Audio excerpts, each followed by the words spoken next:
was the panel interview, the video. Yeah. They were like, we want you to be as specific as possible. You don't have to give away trade secrets. And I'm like, trade secrets? And then all the questions were basically like, so tell us a time when you've had a really difficult personality that you've had to work with. Or tell us about a time when you've had two people that you report to telling you they need you to do something today. Whatever, just like difficult work situations with lots of difficult people scenarios. And I'm like, This place sounds awesome. I gotta be really ready for people to be like, I need this tonight. I don't care what you're doing. And I have to be like, okay, well, let's talk about whatever. It was an okay interview. One of the girls was like, she's been there 9 months and is now promoted up. But I mentioned project management stuff.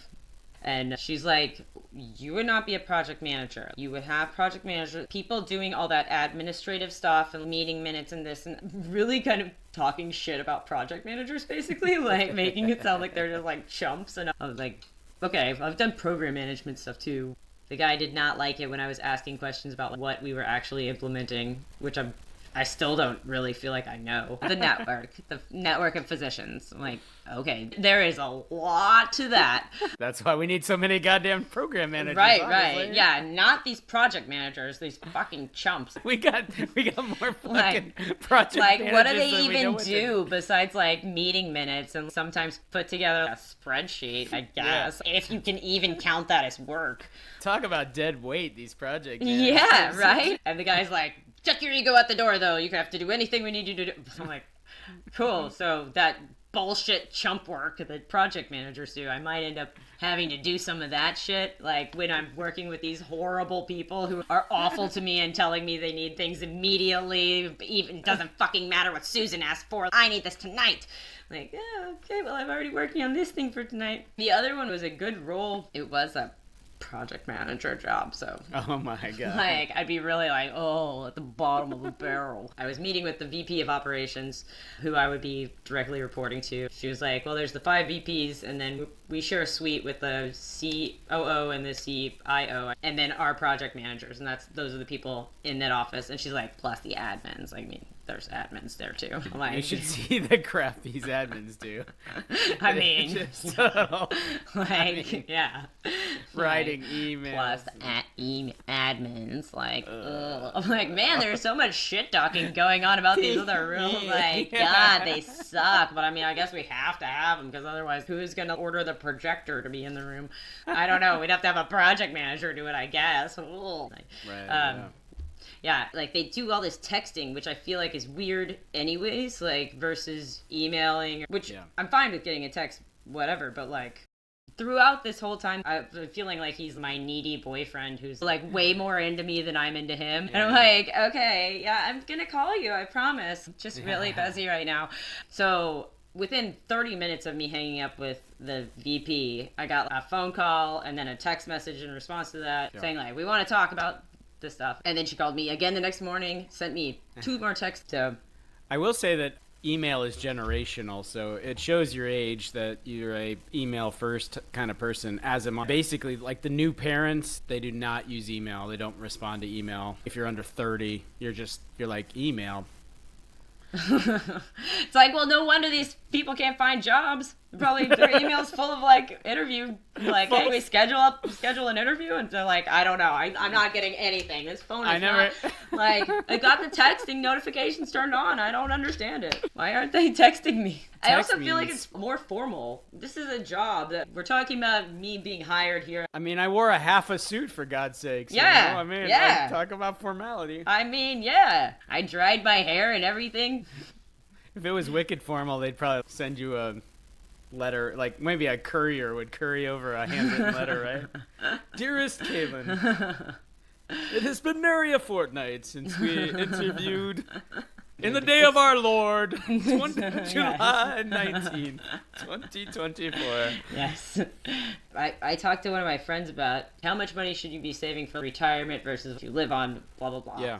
Yeah, one of my friends who does pretty well, he was shocked to hear. He's like, you should be saving that much money? Like, and I'm like, yeah, but I mean, he's better than Deborah, who was like, what's my 401k even doing? It's just sitting there. Like, it's just money. What is that? And I'm like, do not cash that thing out. Don't do it. Don't do it. She's like, I did it. I was like, oh my god. But, like, you idiot. Like, how much do you pay in taxes? She's like, 35%. I was like, yeah. Oh. Yeah, I bet that hurt. She sounds like... Yeah. We're not friends anymore because when I was particularly depressed, she made a comment. Yeah, it might have been better if you'd killed yourself. And I was like, can't be friends with someone who says that to me. Yeah. What the hell? I wouldn't say that to anyone. I would say that Yeah. to the person I loathe the most in the world. I might say it to Hitler. It could be better. Could be better if you were gone. Go ahead. I think we can align on the world is a better place without Adolf Hitler, so... That's true. I agree. All right. With that, I think we can start the show. We've established Yay! today's number one truth for the day. The world is a better place without Adolf Hitler. Folks, you are listening to Cue the Music. Robert and Kalyn Get Rich. We are a weekly podcast. Today is July 16th. This is episode 15. We come to you and we talk about money and finances, kind of, and we also might talk about offing Adolf Hitler or whatever strikes our fancy. The one thing that we don't talk about or give is, what was it, Kalyn? Financial or investment advice. That's right, and since you're here and you're listening, why don't you go ahead and hit the subscribe button? Smash the like. Yes, smash the like button. It's not going to get any better from here, so... If you like it enough to keep listening, just go ahead and hit the like button now. I should stop saying things like that, honestly. Yeah. Anything Let's hope it's gonna get better from here. derogatory from that. Maybe this podcast would be better if we killed it right now. Well, speaking of things getting better, let's take a look at I'm so excited. the Get Rich portfolio. Every week we make an investment in a stock or some other investment, and so we are up to 12 total holdings over our 15 episodes. Whoa. Don't do that math.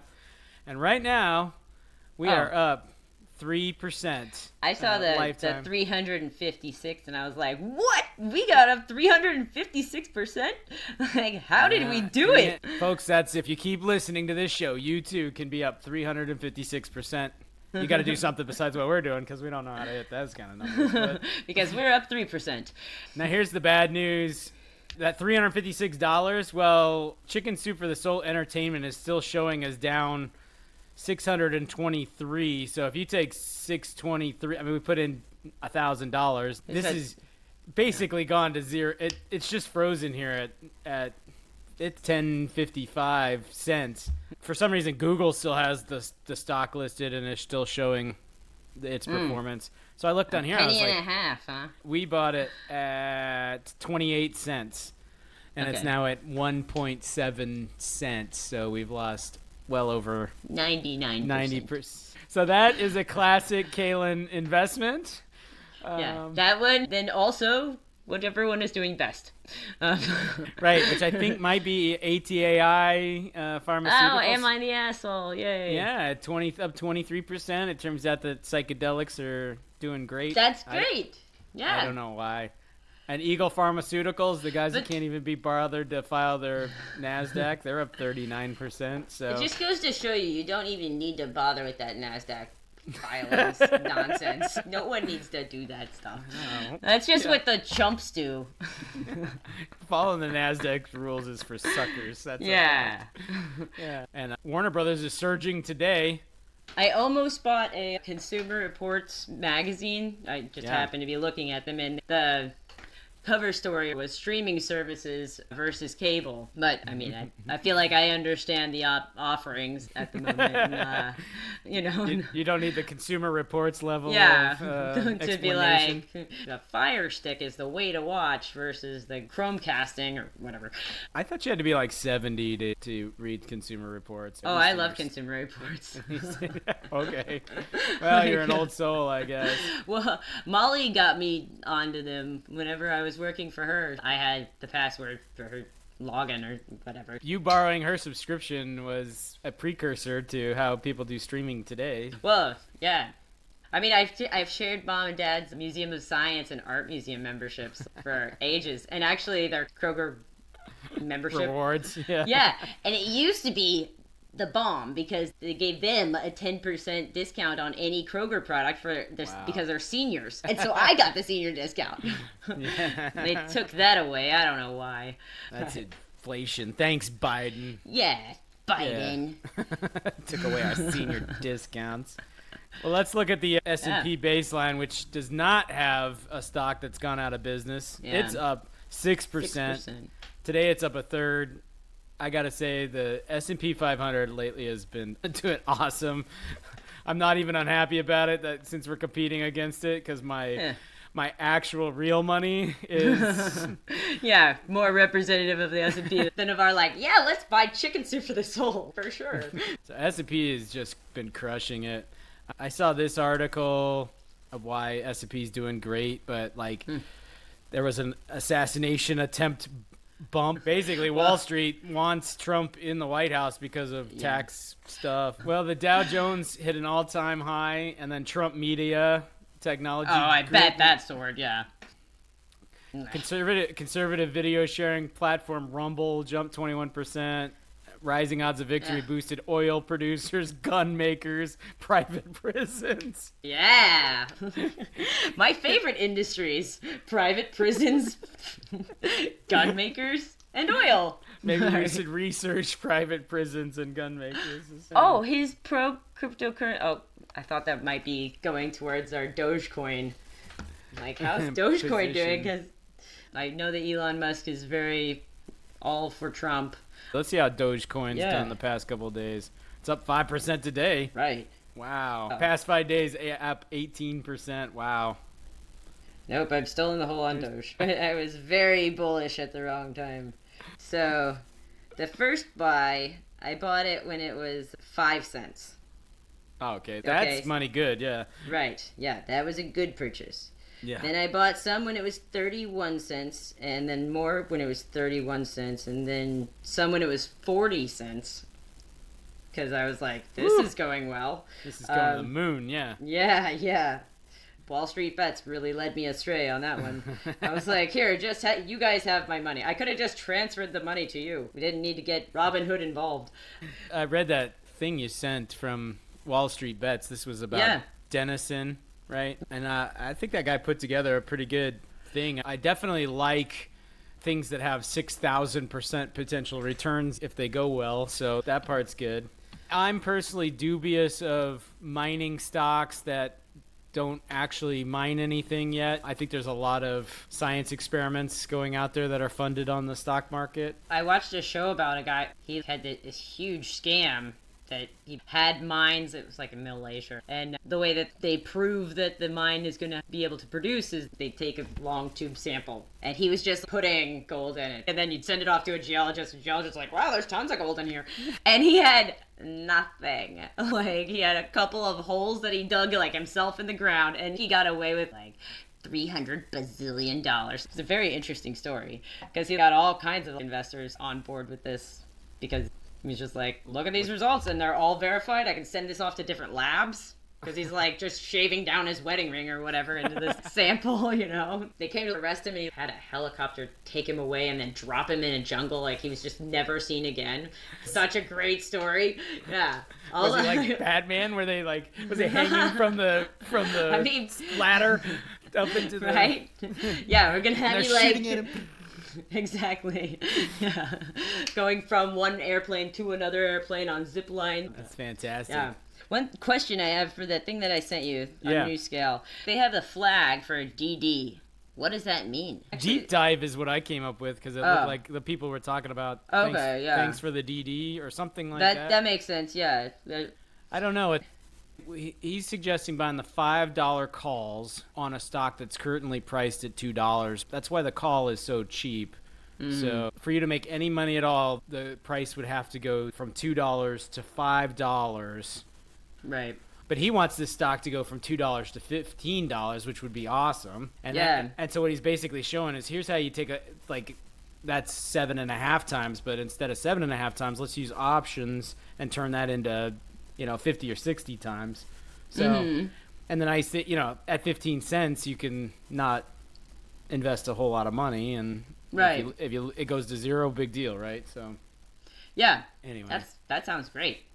That's like got my name on it. Like, Yeah. I can lose all this money, or I could, make a ton. Great. I tend to like bets like that too, actually. But yeah. What's the ticker symbol? DNN. Yeah. DNN. Yes. Maybe our investment this week could be the Denison Mines. Yeah. Option. Let's do that. That'll be fun. That would be fun. So we'll do exactly what that guy said. The 2016 call. Here, I'll show my screen. Yeah. Here's Denison Mines, DNN. They're currently priced at $2.11.5, down 2% today. Okay. Here, let's do some options 101. Right. I need to get oriented to this page. Okay. There's two basic types of options, calls and puts. If you buy a call, you're buying the right to buy this stock at this price at a future date. Right? Mm-hmm. So the $5 call says whoever sells you this call has to sell you this stock at $5 on January 16th, 2026. So if the stock's $15, whatever it is, you can still buy it for $5 and you profit the difference basically instantaneously, right? Okay. Yeah. A put is the opposite. It gives you the right to sell the stock at that price on that future date. So you buy them as insurance to say like, all right, I'll buy Denison's shares at $2.11, but for 25 cents I can buy this put that on January 2026 I can sell it for $1.50, right? And only lose 50 cents plus my 25 cents I paid for the put, right? This is different than shorting a stock though, right? It is, yes. Those are both strategies for a stock you think might decline, right? Mm-hmm. If you think a stock's going to go up, you could buy the stock or you could buy the call. If you think a stock's going to go down, you could sell it short or you could buy a put. It sounds like the calls and puts are a little bit more conservative. No, they're not because here's why. If January 6th rolls around and the stock is under $5, your call is now worth $0. You have lost all your money, right? Oh. If you bought the shares and you still have it, you own that. Yeah, unless they've gone out of business. So they are riskier in that sense.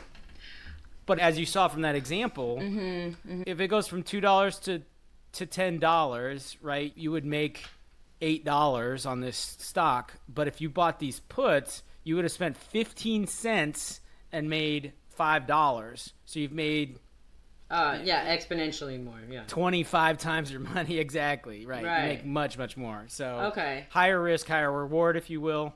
Right, but these are very cheap. So he picked ones that are very, very cheap, right? Yeah, and they're cheap because you need this stock to more than double for this to make money. So, yeah, gotcha. But this is whatever this number is. If we want to buy, let's do it. It's gonna be fun. All right. For the Get Rich portfolio, we are going to buy 67 options. Well, we'll see how that one goes. I have never understood that stuff, like that calls, put stuff. That's the point where investment people start talking that I'm like, yeah, it gets wicked confusing. But here's one thing I don't get confused on is the value of a 5-pound gummy bear. So we need a 5-pound gummy bear update. All right, I'll be right back. A couple episodes ago, we determined that what we needed was to buy the world's largest gummy bear. And so we bought a 5-pound gummy bear off of Amazon. And I got it for Kalyn for her birthday. The reason we got it was she had watched a show called Sex Sent Me to the ER. And this couple had somehow used a giant gummy bear in their sex and heated it up in the microwave and burned the woman by pouring it onto her chest. So, tell me, was this the size of gummy bear that was used in Sex Sent Me to the ER? I believe so, yes. The 5-pound, sorry with the package. Nice. The world's largest gummy bear, trademark. Yeah. So there it is. That Chumps out of the ears. So you received this last week Wednesday, just after our last podcast. And you and I had a call offline where you unpackaged it and you bit the first earpiece off of this gummy bear. So now our gummy bear is near earless. Well, yeah. A friend came by and he's like, that smells delicious. I was like, do you want a bite? And he's like, sure, what do I do? I was like, get one of these ears, look at that. Yeah, I decided not to eat it all in one sitting like they said you could. Yeah. 6,000 calories or whatever it was. If the package says one serving, 6,000 calories, I'm going to be amazed. No. It's 51 servings, 120 calories per serving. Yeah, wow. So if you could divide this into 51 equal pieces, which would be challenging, you'd be like, that looks like roughly the size of the ear. But this is like standard gummy bear quality. Yeah, it's good. It's like I like cherry, so I like the flavor. So referencing back to another episode, a while back, Kalyn, you might recall we talked about how much people spend on pet stuff, and especially how much do they spend going to the veterinarian. And so this week, the New York Times had a podcast called Loving Their Pets to Debt, and it's about people. So this woman spent herself into tarnation for doing brain scans for not this dog, but her previous dog who went ahead and died. But she spent a bunch of money and the dog died anyway, is the short version. Yeah. One of my friends from college, they got a puppy, and then the puppy got cancer, and they spent $30,000 on chemo and whatnot, and the puppy died anyways. And had a miserable life also. This article focuses very much on like vet clinics have been rolled up by private equity and major corporations. And now you can get an MRI for your dog and you can get dog physical therapy, etc. They talk about how the veterinarians are being pushed to sell more tests and things like that, make more money by their private equity backers. And I will say, my personal experience at vet clinics that I've gone to was like, man, these guys are con artists, you know? Yeah, we had this thing where we were giving the dog ear drops because we had an ear infection, and and came back for the follow-up visit, and she's like, well, the test came back and it's got these trace amounts of the bacteria. It's the kind of thing where you might want to do another round of dosing of the, and I was like, we're going to see how it goes. And if he gets another ear infection, we're going to give him more medicine at that point. That's how we're going to play this, you know? Yeah. I mean, there are dogs that just live on the street and, like, eat garbage. And, I mean, I'm sure they don't live quite as long, but still, they do okay. You see dogs get to be well into adulthood. You know who else medical is expensive for is children. These kids of mine, last week or the week before, Kiara, my 16-year-old, walks in to talk to Andrea and me about the fact that her ankle has been bothering her for 2 weeks. We need to go see the doctor right now. Like, doctor? This was like the 10th thing that between the two of them, they're like, I've got this pain. We need to go see the doctor. So my reaction is like, why don't we just move in with the doctor? For God's sakes, why don't we just turn over all our money to university hospitals right now?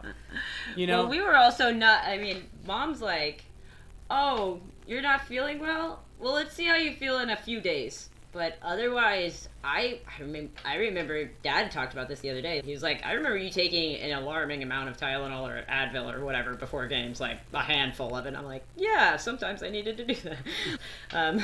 I'm the same way, though. So that's why Kiara came in and said, this has been bothering me for 2 weeks, because at least we've trained them. Like, listen, I got a hip surgery. I'd been walking around on a bad hip in pain every day of my life for 3 years before I went to a doctor, okay? So, like, your ankle bugging you a little bit, I'm not going to a doctor and paying $80 for them to tell me to put it on ice and elevate it. Do the Rice method. Yeah.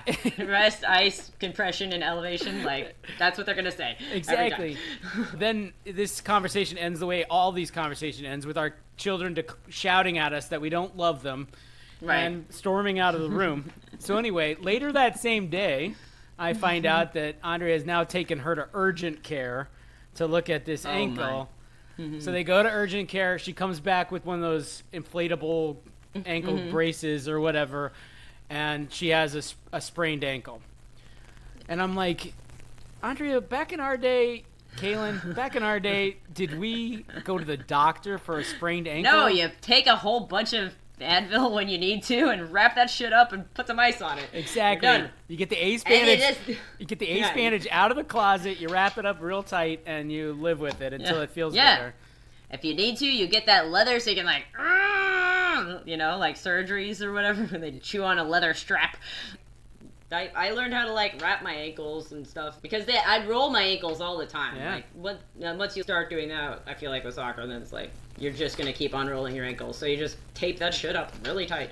And Cody's version of this was his back was bugging him from baseball moves, and he does weightlifting and stuff like that. Cody's my 14-year-old, right? So we go to the orthopedic open clinic, and he sees the nurse's assistant. Gets the x-ray. The nurse, the PNA says, all right, you've got this space in your spine. That either means some people are born this way, some people this is a stress fracture. So the next step is for you to go to an MRI. And I had that same tinge like I did with the veterinary doctor of like... Yeah, absolutely. I don't know if we need this MRI. I mean, MRIs are big money. They are big money. And so we booked the MRI. The earliest you can book it is 2 weeks later. Every day for the next 2 weeks, I'm like, Cody, are you sure your back hurts bad enough to go to and get an MRI? Are you sure? Right. Are you sure? Are you sure? Are you sure? Are you $1,000 sure? And once again, he's like, Dad, enough! Dad, I'm telling you, you don't love me. And I'm like, all right, fine. So we go to this MRI. We get the last appointment of the day at 6 o'clock or something. We sit in that waiting room for 2 hours, right? Cody's miserable, and I'm like, good, I'm glad you're miserable, because I want you to know at least a piece of the cost of this is your time wasted in medical offices. Right. He gets his MRI. We wait another, week or something for the results to come back. We have to, go hunt them down to tell us what the deal was. And they're like, yeah, MRI negative. Not so worried about the stress fracture. Like, you're fine. Yeah, what you ought to do is you ought to do some stretches and, you rest. should rest. Ice, compression, elevation. Damn it. And it was $800 and something for this MRI. Absolutely, yeah. And so now I feel like every day I get an email from university hospitals. You have a new statement. It's $94. And you're like, I got 2 today. One in the 80s and one in the 90s. I mean, for me to go to the doctor, I got to have body parts hanging off. Right. I need to go for a couple of things. Like I need to go for a colonoscopy. Yeah. And I need to go to the OB-GYN because I haven't gone any. No, you got to do all that preventative maintenance. Yeah, exactly. I've got to do a mammogram, which I am fucking dreading. I was supposed to do it at 40, and I'm like, pass. Everybody talking about having your boobs squished flat like a pancake. I'm like, no, thank you. I will get the gummy bear out. Let's do a Ladies and gentlemen, Kalyn demonstrates a mammogram. The method. interventional radiologist Kalyn. Say this is your boob. They push and move your skin around so you're get all your extra skin in there, and then I understood it to be like I can't even make this as flat as they talk about. I'm like, no, I don't want to do that. Everything seems okay. Well, you're supposed to do it. You're supposed to do it. Well, Kalyn, we are a little behind on looking at a couple of stocks that we were talking about, and we've actually already invested in. So if you don't think we did much due diligence on Chicken Soup for the Soul Entertainment, we did even less on Pan American Silver Corp. So I pulled them up, and this was the part. This looks like a pretty good bull case for investing in silver, right? We're supplying 1.02 BAs. I guess that's billion ounces, maybe. And there's demand for 1.20 billion ounces, or there was in 2023. So interestingly, half of it goes to industrial uses. This is where it's really different from gold, because gold is of course, there's a few industrial uses, but so jewelry and silverware is another quarter of it, and then photography another 2%. This is the only part that I'm it's about a quarter of it's for investment, and that's where I go. Okay, so if people decide they don't want it for investment anymore, all of a sudden your 1.2 BAs goes down to 0.9 BAs, and all of a sudden you have an oversupply. But it's not going to zero, obviously. But the one thing that I thought was funny from this was I went to the analyst cover. So a lot of companies do this. They say you can go read these guys' analyst reports. I'm looking up and down these because, I mean, it's BMO, RBC, National Bank of Canada, and then Very Independent Research. I'm like, that's a hell of a name for a company. And yeah. So then I went and checked out Very Very Independent Independent Research, and here they are. They've got this WordPress website, and and then all this stuff. This is almost illegible reading all this. All this stuff, and then here he is. Yeah, there he is. John Tumazos, CEO and owner. Yes. Yeah. We can learn about their firm, and he's been doing this since 1981. Fertilizer and metals. Yeah, fertilizer and metals. And then, I mean, if this doesn't make you want to contact them and invest with them, I mean, here's their sales team. Oh, yeah. Oh, I can click on this picture. Oh. He hasn't learned to take a selfie from up here. We all know that this is the bad angle. This is the best you sales. That's the guy that I would think would be working there. You're calling Mike Costa, not Ed Pennock, huh? Well, you can't even get their phone number. You got to email them, so it's Mike Costa. God, that tells you what generation they're in. So, yeah, the president's email is information at Very Independent Research. I doubt that's his real email, but... Manager of operations, Alicia. His outfit has 5 people, 3 of whom are trying to sell you something. And right. And you can't reach the CEO. You're not getting through to him. He's too busy being very independent, Yeah, it probably does check the information emails. He's got a link to WordPress on his website. Good. That's good. Yeah, and then industry data sources like conference presentations. Copper Development Association, Cobalt, Shanghai Futures. He's got all these, and then he's got finance.yahoo.com and the Wall Street Journal. Yeah, BBC. You can. Nice. NASDAQ. Yeah, there's the Sierra Club. Yeah. That's for. Both for metal and fossil fuels and forestry. Like, we want to make sure we direct you to the right place from this site. Like, there's no way you can find your own way to the Sierra Club link that is most appropriate for you. Oh, yeah, I could be convinced to be interested in his research, but become a subscriber. $70,000 a year. Up to 5 members, to have access to research by email. $5,000 for each extra email address included. Because you can't forward this shit on to other email addresses. Like, man, whatever. We were talking about sharing a Consumer Report subscription, man. Yeah, I know. But... the limited basic services. One person can get all the written research. So. And then $5,000 for each additional member. Yeah. I mean, what do you get for your extra money? I mean, you get 5 people for the price of 3, I guess. But then you get you're entitled to written reports and unlimited phone calls, quarterly visits. I mean, this cat will come and visit you. Yeah. Preferential time slots. Woo. For manufacturing company management meetings. What? Is his time slots or what? He's like, okay, Robert, you can come and join this manufacturing company management meeting with me at a preferential time. Like, you don't have to do the weird time. Yeah, you're like sitting next to him. He's like, hey, manufacturing company guy, this is my friend Robert. He paid me a bucket load of money to come sit with you and ask me questions. Right, man. Robert set me up with $70,000, and I'm like, sure, you can come to this meeting. It's going to be thrilling. They're going to be talking about management stuff. Managing manufacturing. And yeah. And you got to go field trips also. You want to go to the mine? Yeah. You want to go to the mine? We will not pay for the trip, I'm sure, but maybe we'll go with you. This is how you don't get bamboozled. You're like, I'm taking these core samples myself.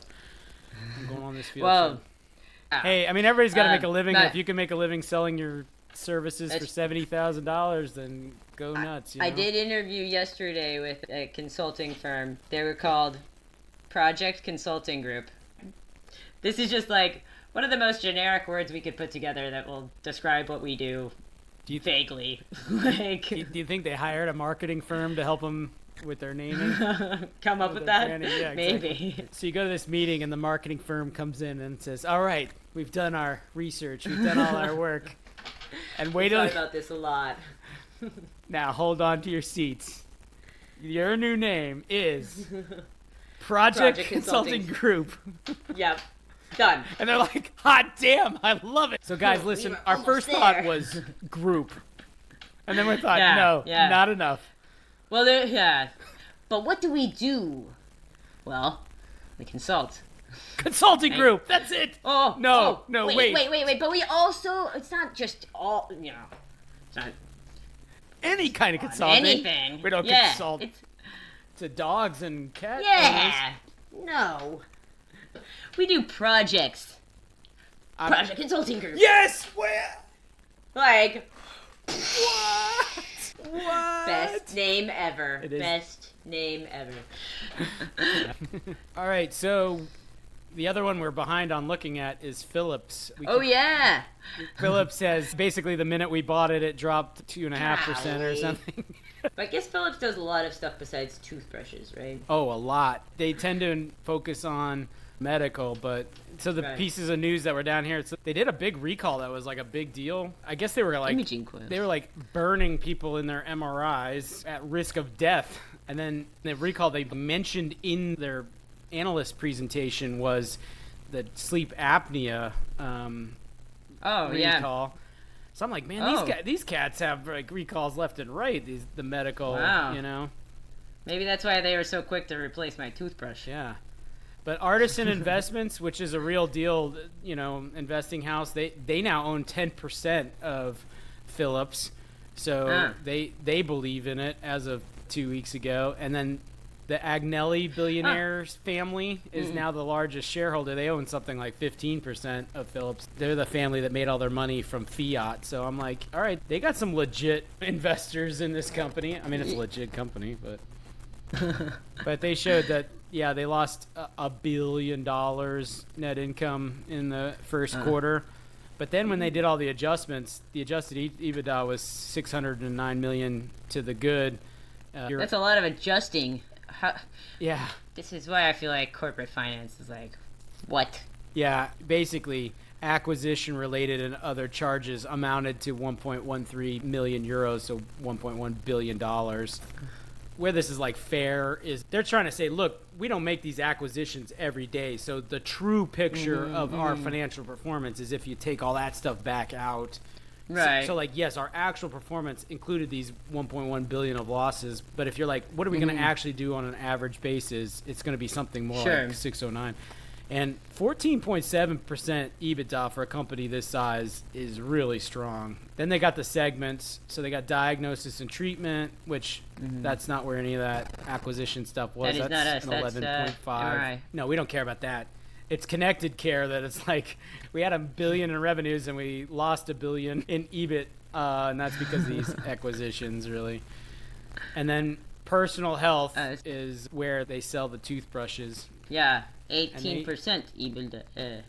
Yeah, they're crushing it on their toothbrushes. And Yeah. I had a description of the segments at one point, but the guy who was head of personal care is now the CEO of the whole outfit. That makes sense. Yeah. Yeah, That's why you're seeing that good customer service. That guy knows how to run a business, that's true. So Very true. Anyway, so I would like to do the math of like, even though the earnings are negative, if we use these adjustments and stuff, what is the PE ratio? I think just very quickly back of the envelope, they have like 2.4 billion of adjusted EBITDA, and their market capitalization right now is 25 billion. This has market cap at 22.333 billion. Okay, that's even better. The number I was coming up with is 11 times EBITDA, and you're saying it's more like 22 8 or is what the yeah. What's 22 divided by 2.4? It's 1.1. no right? 9.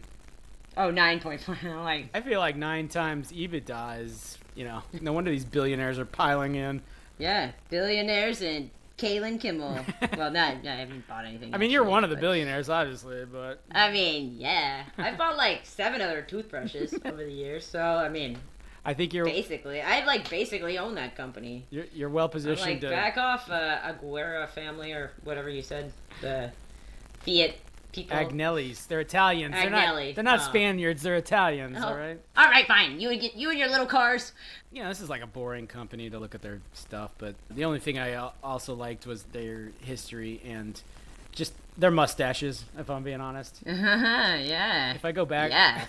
if I go back one Good. screen, this picture, I wish I could make it bigger, but this looks like the. Like a bunch of guys who work on the railroad or something at the turn of the century. I was thinking these Like- people like sunk in a ship or something. Oh, I mean, yeah. Yeah. But these guys got together and they're like, you know what this world needs is light bulbs. So in the 1890s, they started this light bulb company. Ah. And they were social pioneers. These guys, they grew and innovated X-ray tubes. That's kind of cool for way back then. Yeah. Now these guys don't look like they're working on the railroads anymore. They look like they own the railroads. Then shaving. Oh. I thought these guys were standing outside an airplane shaving, but no, they're just looking into tiny mirrors. There's just the one mirror. See, back then, Okay, line up, guys. people couldn't afford mirrors back then, not big ones. They had to share one tiny little mirror. I mean, if you're going to buy an electric razor, Yeah. you can't afford a mirror. No kidding. Yeah. Then they did Lights. UV lights. And, Magnetic materials and ceramics. Gramophone. Woo. Yeah, they got all over everything.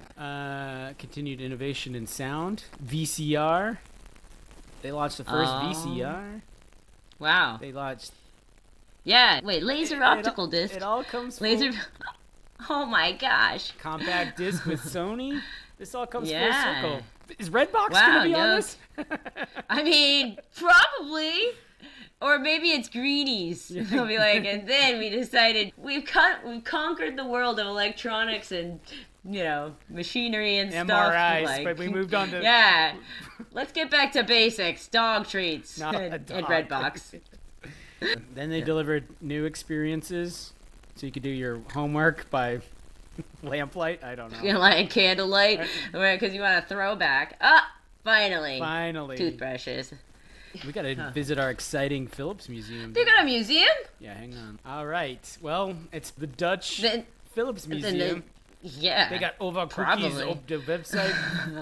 Up the website. Which one? Alle cookies? Alice, No, I don't know. Oh no, we don't want. Let's We don't see, want what- activities. That's dumb. Exhibitions. Go to exhibitions. The lamp. What lamp? What? The lamp. No, Up, up, lamp. up. The The lamp. one that's called the lamp. Oh, it's an intimate theater performance set against the Oh. backdrop of the old lamp factory. And the little lamp maker Gerard and Anton Phillips tell the audience what it was like to work at Phillips & Co. in Eindhoven in the late 19th century. Da-da-da, here we are, working at the lamp factory. Here's what it was like to work at the lamp factory. It was amazing. We treated our employees amazingly. They loved coming to work every day. We worked for 14 hours a day and had shards of glass in our fingers. But would we let those 14-year-olds complain? No, we would not. 14-year-olds, we started them at 10. We'd throw their asses out on the street. Yeah, we're like, you're 14, you're in upper management now. Get it together. You should be shoveling the pieces of glass into the oven so that your brother can, like, blow the glass and somebody can roll it around and make a smooth bulb.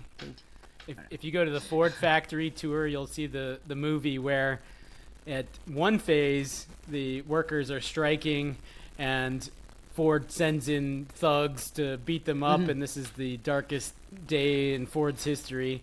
And then a few scenes later, Ford's okay with having labor unions. And you're like, I'm not sure this is exactly how this history went, but Yeah. now we're all on the Usually same... There's a few steps between, like, this, We're all the one big company happy family. sending in thugs and being like, okay, that's fine. What's We're one? good. What's one small thug beating between friends? Yeah.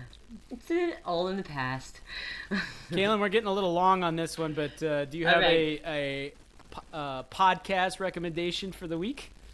No Stupid Questions is really fun. So it's one of the guys from Freakonomics, and then the other person is in psychology. She studies grit. Angela Duckworth is her name. Yep. So they will come in each week with very basic questions, and they just kind of talk about what they think from the perspective of an economist and from the perspective of a psychologist, like what the research shows us. And it's really, really good. Super interesting topics all around. It's one of my favorites. All right. Yeah. Great. Our recommendation this week is No Stupid Questions. And now we move to the segment of the show we call What the Hell is in Kalyn's Portfolio? Kalyn, what light bulb has gone off in your portfolio lately? Did we talk about Jacobs Engineering. What's the ticker Yeah. symbol? J. Oh, that's right. Well, here's how Jay's doing today. They're up 3.3%, so they're having a heck of a day. 10% in the past week. They've been a good stock for me. Yeah. Total gain up 220%. All right, we'll take a look at Jacobs Solutions next week. Jacobs Solutions Inc. Yeah, well, they take a departure from the hallucinogens and medical stuff. I know we are heavy medical commodities. Is Poshmark public? I should know this. Don't know. Let's see. Nope, they're private. The last time I dove deep on Poshmark and the other competitors in that space, I feel like they were all losing money, just like Uber Eats and the other food delivery that we were talking about. If Poshmark does, then it is bad management because they take like 30% of every sale. Well, that was the same thing with Uber Eats. You're like, why am I paying $60 for fajitas? Like, how can you lose money on this? But they do. Yeah. I mean, I get it because they messed up early on. Poshmark did with USPS. And they still are not on the up and up with USPS. I know because I happen to have just sold a truck bed pool. Like it's a pool that you put in your truck bed. I got that shit at Walmart for $9 and sold it for $50. So wow. Yeah, and it weighed 12 pounds. The postage I put on there covered 5 pounds. But Poshmark was like, "Hey, by the way, that package was a little heavy. You should pay for extra shipping next time." And I'm like, "No, I'm not going to do it because you're just going to send me the same email next time. And you charge an arm and a leg to add extra shipping. I'd have to pay like $25 or something. Yeah. And I can't charge the buyer that." Yeah. So I'm like, you can just cover it, Poshmark. but even on the basic items, it's like $7.50 in shipping. And I'm like, that seems ridiculous to me. Right. It seems too expensive. I guess we're all used to like the Amazon world where like we can get free shipping. Yeah. Well, making wise decisions like that, Kalyn, is how you get rich. Get rich. We think. We don't know, right. But I mean, we think so. Maybe. We're doing okay, I guess. I guess so. And so, with that note, with that amazing financial advice, this is Cue the Music. You've been listening to the Get Rich. Kalyn, what have they been listening to? Take it over. Robert and Kalyn Get Rich podcast. You can, you better like. All right, I'll take it back. And send. All right, we're going to try this one more time. Ladies and gentlemen, you have been listening to the Robert and Kalyn Get Rich podcast. This is a production of Get Rich Media, which at some point we might incorporate, but we haven't yet. Right now, it's a fictitious entity. Maybe we'll go public. Maybe we will at 9 times earnings, which is negative, but it won't be then. That's how we're getting rich. That's right. Make sure you check We're out. not giving you advice No. about how to get rich. Don't forget. We don't do that, but we are asking you to do a couple of things. Check out our other videos and make sure that you like us, subscribe us, send us an email at robertandkalyngetrich@gmail.com. Kalyn is spelled Kalyn. Robert is spelled Robert. Leave us a comment in the comments box. Give us 5 stars on the Apple app. What else can they do to help us along? Forward us to your friends. I mean, just send the link. It's so easy. Yeah. If they're old, send them an email. If they're young, send them a text. Yeah. And if you send us an email, we'll send you our address so you can send us a check in the mail. Fantastic. If you want to give us money. And we might turn around and send you a t-shirt in return.